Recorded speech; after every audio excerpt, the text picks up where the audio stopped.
Okay, guys. So, long time of no updates and that, and I'm sorry about that. It's just a case of not a huge amount is being done, but I am kind of tricking away doing little bits here and there.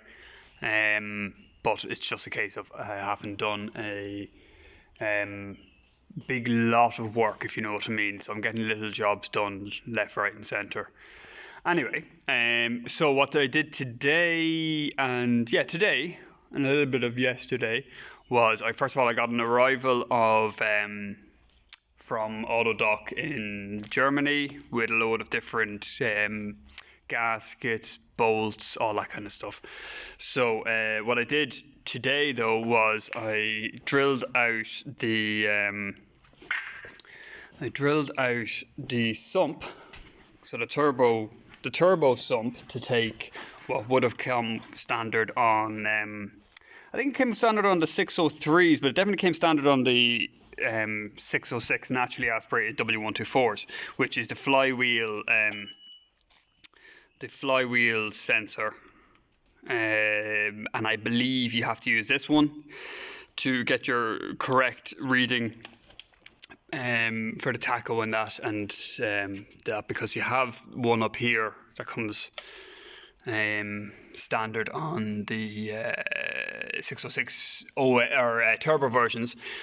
I don't know why this isn't being used, but I do know that everybody seems to recommend you swap over the original version that came on the 603s. It might just plug in better to the w124 system, electronics and everything like that. But so what's just to show you exactly what was done.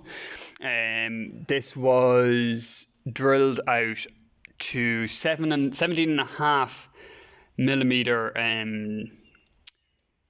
hole, which could have been, actually it would have probably been better to be an 18 millimeter hole, as in this sensor across that face measures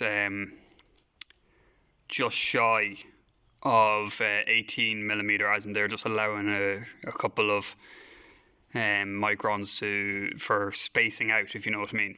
So I had the 17.5 drill bit that I got because nowhere else seemed to have an 18 mil today, and it's locked down in Ireland, so you go with what you can get. So what I got was a 17.5 drill, which was fine actually. Because by the time you took into account my discrepancy of hand holding a drill, it actually fitted pretty nice. What I did was I just filed the internal. You can see it caught a little edge there, but that's okay.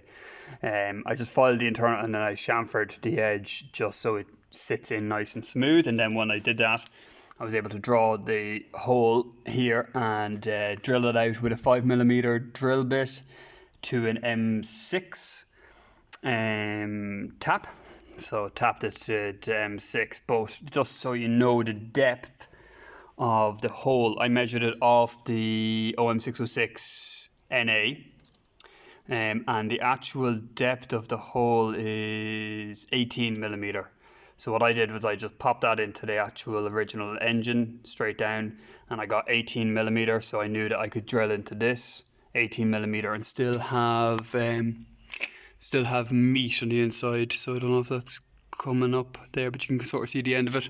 So that's the ideal thing to do, guys, is 18 mil in with your drill bit, leaves you clear of this. I possibly would have been better off taking the flywheel off, taking the flywheel off and drilling from the back forward to get this to go center. So I had a lot of double checking and triple checking to try and get that to sit center. But when it goes in, and it's sort of, it's a weird looking plane, so it doesn't necessarily present itself too obviously, kind of straight away. But to give you an idea, that sits in quite nice there. That's it, just starting. And then we have a good kind of flat, squared off surface with the flywheel. Sorry if that'll focus, you'll see it. Yeah. So that's a nice fit there. The other thing I did was, I don't know if you remember, but I broke 2 studs in the viscous fan, And I tried drilling them out, and the studs are obviously harder than the surrounding material, so the drill bit was walking a little bit on me. I was holding it at the time. I didn't have a drill press at the time, but now that I have the drill press, I drilled them out. They obviously went a little bit skew, so I ended up tapping them all out. If they were M6, I tapped them all out to M7, so there'll be a slightly bigger bolt, but everything lines up nice and neatly on that. And again, there you can see the kind of clean threads on them and everything. So that'll be a nice fit. I'm just a bit worried if the balance will be out now that it's M7. Alternatively, I do have another fan, so it's not going to be the end of the world if that does come to fruition. I can just swap it out for the other fan, but I'd rather, at least I have a secondary one. I don't know if I showed you this already, but I've got the springs in. I've got who made the shocks? Coney. The Coney shocks in. I have my braided brake hoses in as well. On the front, the Strong Flex thing, and the new tie rod ends. I didn't swap out this kind of equipment, so it's looking a bit shabby, and also I didn't swap out this. Again, they both, like the discs, have barely any wear. They're just ugly looking. They'll be polished off when the brakes are used. New pads, obviously, and everything like that. This side, I had a bit of an issue because I picked up a remanufactured caliper for this side, and there is no way, that's torqued up to the very last, there is no way of getting that crush washer to actually crush. It will not get close enough to do that, so you can actually move that washer. Sorry, I hope you can see this. You can move that washer around quite easily. You can see there. Sorry, it's very bad camera. It's hard doing this one-handed. So that will have to go back to the manufacturer. I'd say there's two options. They either planed this surface down too much, this surface where it meets, and that's why it will never do it. Alternatively, the threads down the very bottom are probably impossible to accurately drill out, and as such are corrupted rust-wise from just being aged out. So yeah, that's it. The back hasn't really gotten anything done. You can see my pipe work here. It's better just about than what I took off. This is obviously better because it's not rusted.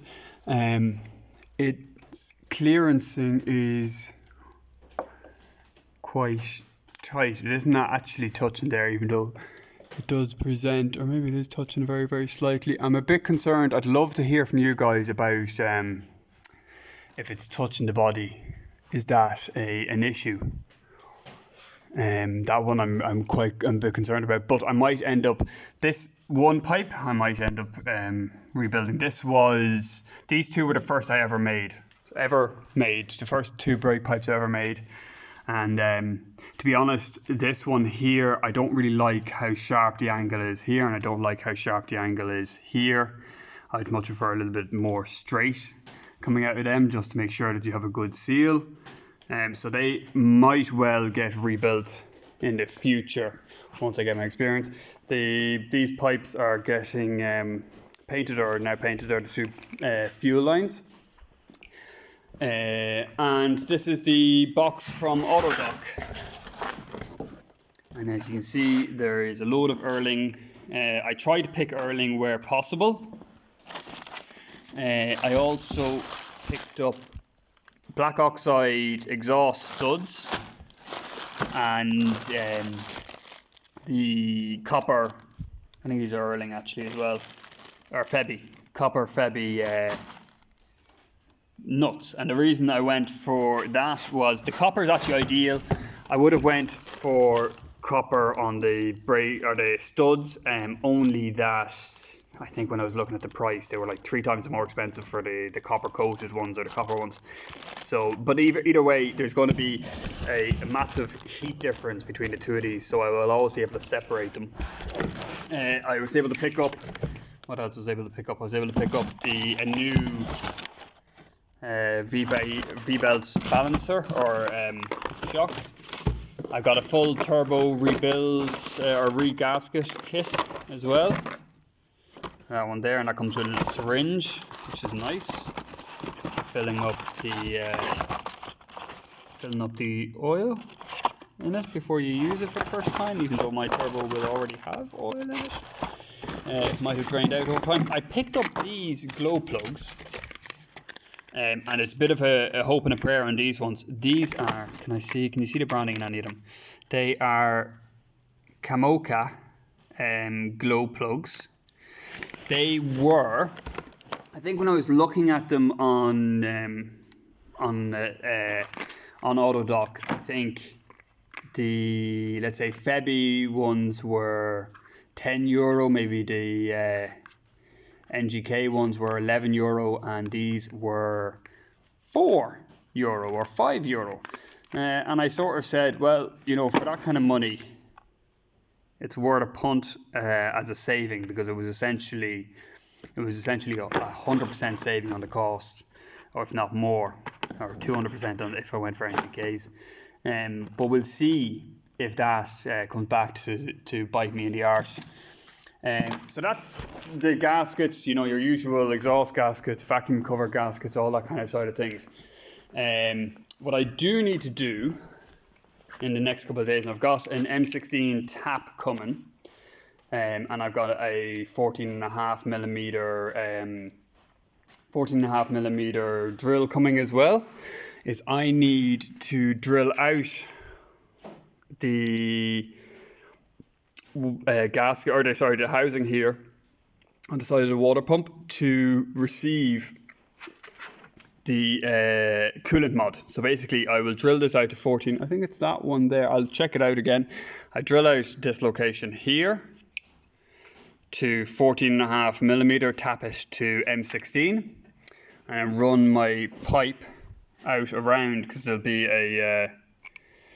be a engine mount there. So I'll either run it down below or out around the engine mount to, which one is this one here?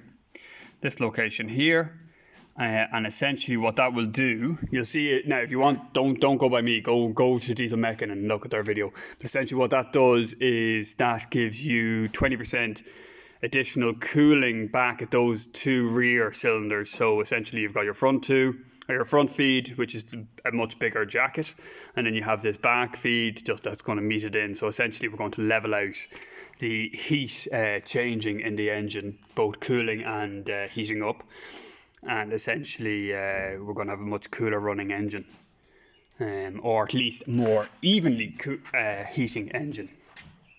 So yeah, so that's 20% change in that, and that's essentially all I've got going at the moment. I'm waiting to put this all back together.